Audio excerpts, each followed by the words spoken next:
They just cannot afford anything after their kidneys fail completely.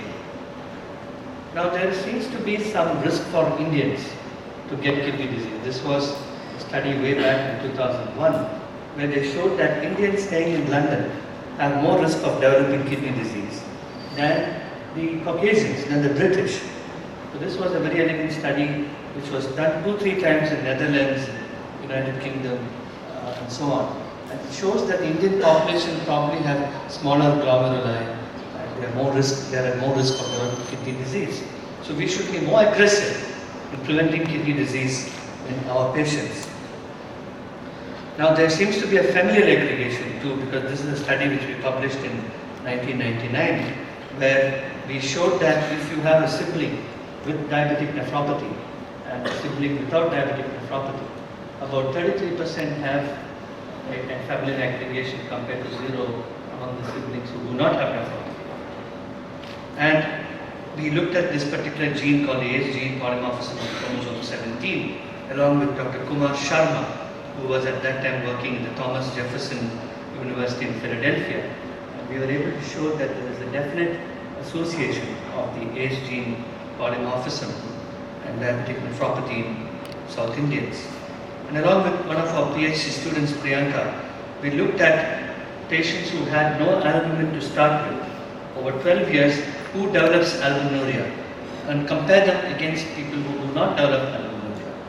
And we found that the baseline hemoglobin A1C, the mean hemoglobin A1C over 12 years, the presence of retinopathy, triglyceride, systolic blood pressure were very important factors in the development of kidney disease compared to patients who do not develop kidney disease.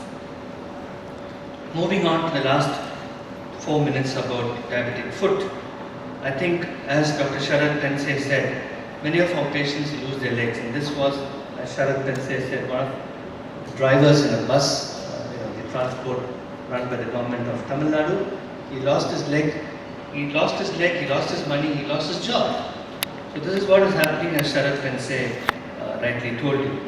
And along with colleagues from Germany and Tanzania, Indian population, the African population and the Caucasian population for risk factors. And we found that diabetic peripheral artery disease was much lesser in the Indian population compared to Germany, whereas neuropathy was there equally in all of these centers. But as you heard from Sharad Pense, we are seeing more and more peripheral artery disease today. And fortunately, we have fantastic endovascular surgeons who are able to put a balloon into the posterior tibial artery and anterior tibial artery in India. So we are able to manage, but it's expensive. It costs about 1.5 lakhs, which again is not reimbursed. So patients have to sell cows and houses and all that to have balloons in their feet. So we found that most of the amputations which are happening in Tanzania from Abbas's group and our group in Chennai was because of infection, as you saw in Sharad Pence's slides. Infection is probably, on top of neuropathy, is probably the most important factor for amputation in India. Therefore, what can we do in India? We have to do something.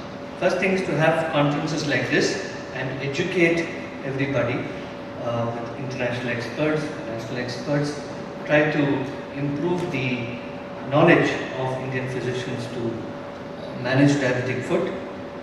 One of the important issues which I would like to highlight in the next 2 minutes is we have developed a multidisciplinary team and so on, that's different. But the footwear was one of our achievements because there was hardly any footwear when I started to work 28 years ago. All that was available as a Hawaii chappal and MCP, MCR. So what I did was I took cobblers from the streets, literally pulled them and got them to my hospital in 1991 for about a few hours and started making them to prepare footwear which they would do 6 to 8 pairs in a day, and we were charging some 300, 250, 300 rupees in 1991. But people were not accepting this footwear which is called MCR and so on. Because when you wear MCR in Tamil Nadu, you're supposed to have leprosy. And from hotels they used to say, get out, because you have leprosy, just by wearing a MCR footwear. So what we did was we collaborated with the CFTI, which is in Chennai, and the CLRI, which is also in Chennai, and we started developing these newer models of footwear, which is now acceptable. And it costs only about 1,300 rupees or something like that for such elegant footwear, which can be worn by patients with neuropathy and those with neuropathy with minor deformities, and that's it. If you have persistent ulceration on it, we don't advise them, we advise them to go for customized insole. So we have a full-fledged unit to make customized insoles, which costs about 2,000 rupees, which is about $40 US. And we have this designer footwear too. And we had published, Mike Edmonds had published in 1986 that footwear probably helps you to reduce ulceration. We showed in Diabetes Care in 2004 that wearing these footwear probably helps you to prevent a re-ulceration rate and trying to prevent re-ulceration and trying to prevent an ulceration in people with diabetic neuropathy. So we have, the hospital in Chennai has developed a document which will be released by Eva Feldman now. Yesterday it was released by Andrew Boulton. Today it will be released. This document talks about the prerequisite of examining the feet with very, very simple instruments like the tuning fork and the knee hammer, the ankle jerk hammer, and no equipment which is connected into the power supply, as you heard from Prof Andrew and from Eva in the morning. We don't need any of those equipments in India. All that you need is a tuning fork and things like that. So this document, which is going to be released today, talks about very, very simple methods of diagnosing kidney disease and foot problems, complications in rural areas of India.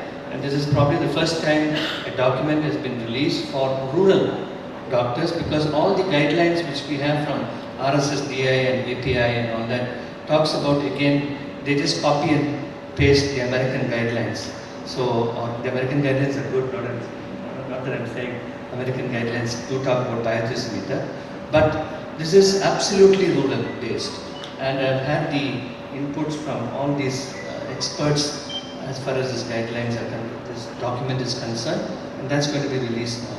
Thank you for your... But globally, and you've heard the remarkable work that Vijay has been leading up across this country, the step-by-step program, setting up foot care, and now looking at the really important and dangerous combination of neuropathy and nephropathy in the diabetes renal foot, which we and others have shown is probably the highest risk group of all for foot problems, those on dialysis. So we look back to the origins of this wonderful centre here in Chennai and Mohan's centre as well, and really remember the wonderful, inspiring work by a pioneer of diabetes in this country in the last century, Professor Viswanathan. And in his memory, we thank him. At this wonderful meeting, and I hope that you come away from this meeting a little more knowledgeable than when you arrived. So, Nandri.